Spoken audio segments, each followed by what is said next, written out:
Right, we've just driven about 15 miles or 20 miles, and as you can see, I'm very brave. This fan is nice and free, but it's not running. I don't know if you can see that. We'll turn the light on. Right, there's a fan, and look, it's stationary. Why is it stationary? The pipe from the fan, from the radiator here, feels hot. However, it could be that we haven't got enough circulation. We've actually thought it's the fan, but it's losing water, so when we check the water, the level's gone down. So the fact that it's losing water suggests there's a leak somewhere. So the fan not coming on, if there's not enough circulating water, then obviously the fan's not going to come on. Yeah. So where's the problem? Well, somewhere. Probably if you look here, if you can see this that red, that is probably water that's escaped and has dried, and I don't know if, yeah, because we got antifreeze in it because it's the winter, so we think that is probably where the problem lies. There's a gasket and a thermostat in there, so what I think we're going to have to do is take this off. We'll go back a bit, take this off, remove that part, probably replace that whole assembly, and while we're at it, replace the thermostat, and we'll replace the gasket. And to do that, you first got to remove the air filter and an assembly, so you take that off. Then you've got this little box here, and then to remove this, you've got to slacken this, nice and slack, and then you've got to lift this, which you do by sort of pulling it upwards, and then pull the whole thing off.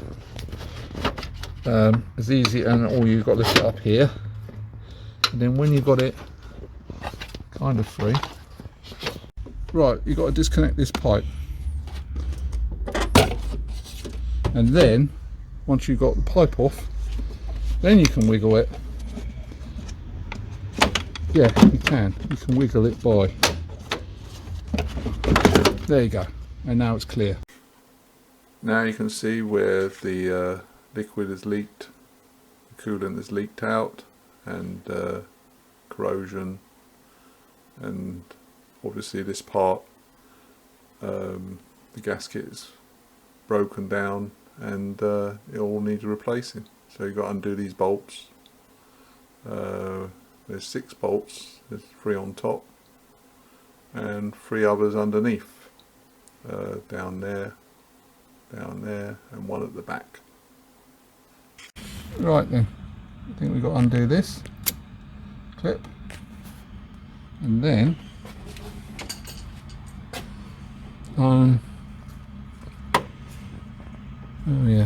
push in a little clip and then unplug it. We think that's the sensor, temperature sensor. We're pretty sure it's the temperature sensor. There are actually 6 bolts. 1 bolt, 2 bolt, 3 bolt, 4 bolt, 5 bolt, and there's 1 under here, easy to miss. So they're hex. So I had a bit of trouble with this one, but I did get it with this bar to get it loose. And then after you got it loose, and I did have a spanner, just got to remove this, and there it is. Right, so these bolts, unfortunately this is the best spanner I could find. It's actually from my bicycle, but never mind.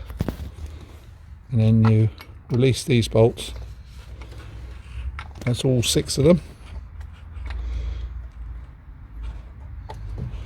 Now before we get the whole thing off, I don't know how much liquid's in here, so we might pay us to remove most of the bolts.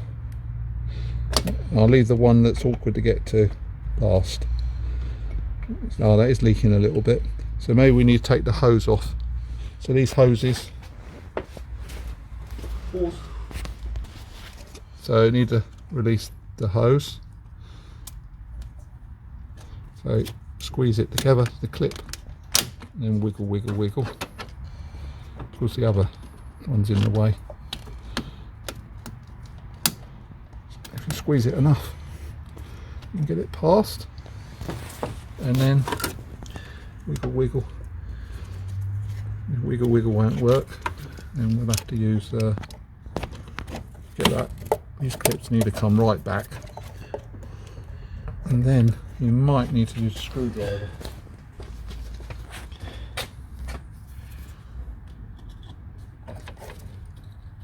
Just push it back a bit. There's a little bit of a ridge there. This is where we could end up with a bit of liquid.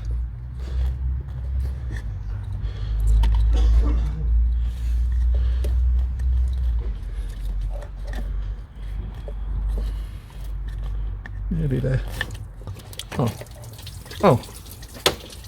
Make sure you've got you're outside on the road or on the path. So we'll let the excess liquid go. Right, so now we got to undo these clips. Again, same as the other big one.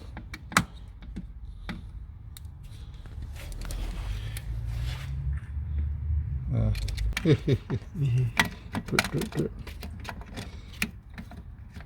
That's that one up. And then this one, where is he? He's sort of gone around the corner. Oh, blimey. Have to move the clip round a bit, and then oh, it slipped. Well, you have to move the clip round, and then you can be able to get a screwdriver behind it. And then when you got the clip round, you get the pliers on it then. Thank God it's not too cold today.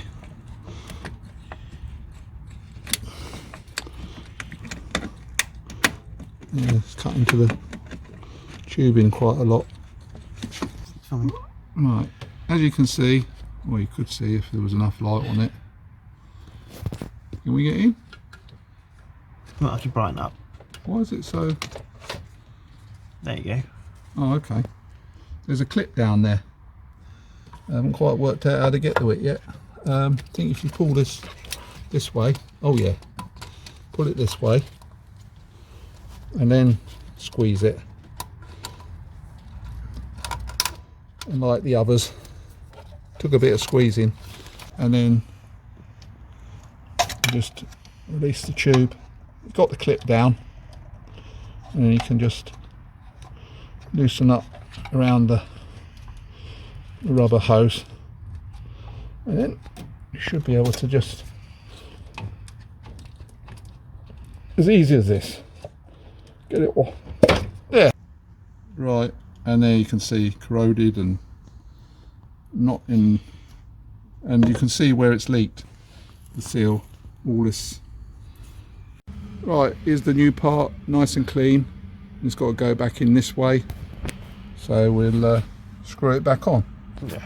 Because it's corroded, I recommend you clean it up with a wire brush, just to get rid of some of the salt damage. Okay. Right, as you can see, it's all bolted back in, all the bolts tightened, all the pipes on nicely, and all we need to do now is plug this back in,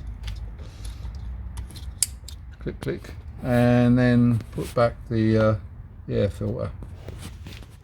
Great, now we need to fill up with water, 50% antifreeze, 50% water, just to get this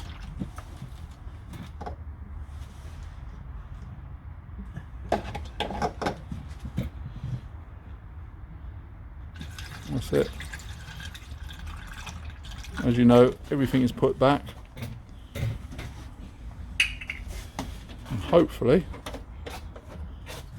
the bolts were probably the hardest thing, well, and the tube and the pipes as usual. Start her up, and what we're looking for is no leaks obviously, and we're hoping once it gets to temperature to see the fan run. We shall see.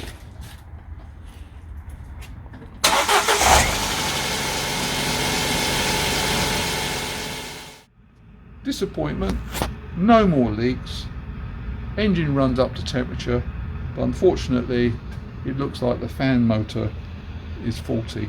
I mean, it's an old car. It's probably maybe where the leak from the thermostat has got onto the fan, the back of the fan, or it's just wear and tear and it's just failed. The point is there was a leak, and the thermostat is replaced, and so is the sensor. So the ECU, the computer on the car, will receive the signal, say the temperature, you know, I'm hot, cool me down, and it sends a 12 volts to the fan. But unfortunately the fan goes, oh, I've had it. We're going to have to get, because to fix this now, it's a bit like the alternator. You've got to lift the engine. No, not lift the engine, that's worse. No, you've got to lift the car, which I'm not prepared to do, to be able to get to be able to remove the whole assembly, the fan assembly, so an assembly, and the whole thing's got to drop down underneath the car, and there's got to be the space, and there's not the space with the car on the road, so it's easier for someone to come.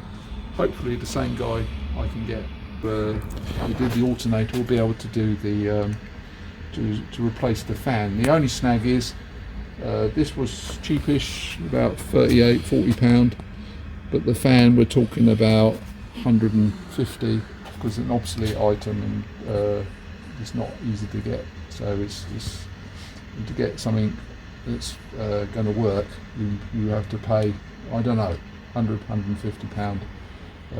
So it's a more expensive job now, and plus you've got to get someone fit. But fitting it's quite easy if it's up on the ramp, or if the guy with you've got to use that jack, and you've got to secure the car up. Okay, so we'll finish this some other time. Okay, I'll let you know how we get on.